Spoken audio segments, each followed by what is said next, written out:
পিলখানা হত্যাকাণ্ড নিয়ে রাজধানীর রাওয়া কনভেনশন হলে গত মঙ্গলবার বিশেষ অনুষ্ঠানে সেনাপ্রধানের বক্তব্যের বিষয়ে শ্রম ও কর্মসংস্থান উপদেষ্টা এম সাখাওয়াত হোসেন বলেছেন, সেনাপ্রধান কোনো কথা না বুঝে বলেননি। বৃহস্পতিবার সচিবালয়ে বেক্সিমকো ইন্ডাস্ট্রিয়াল পার্কের শিল্প প্রতিষ্ঠানসমূহের শ্রম ও ব্যবসায় পরিস্থিতি পর্যালোচনা সংক্রান্ত উপদেষ্টা পরিষদ কমিটির প্রেস ব্রিফিংয়ে এক প্রশ্নের জবাবে তিনি এই মন্তব্য করেন।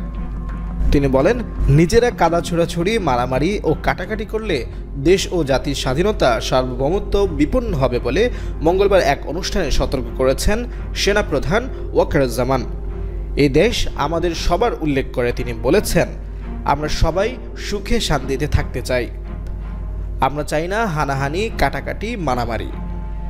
সেনাপ্রধানের এই বক্তব্যের বিষয়ে দৃষ্টি আকর্ষণ করলে সাখাওয়াত হোসেন বলেন, সেনাপ্রধান আমার জন্য অনেক উঁচু স্তরের লোক। তিনি একটি বাহিনী চালাচ্ছেন। তিনি কোনো কথা না বুঝে বলেননি। বাকিটা ইন্টারপ্রেশন কি আপনারা জানুন। আমি যতটা ওনাকে চিনি, ভেরি স্ট্রেট ফরওয়ার্ড ম্যান। যা বলার মানুষের মুখের উপর বলার মতো লোক।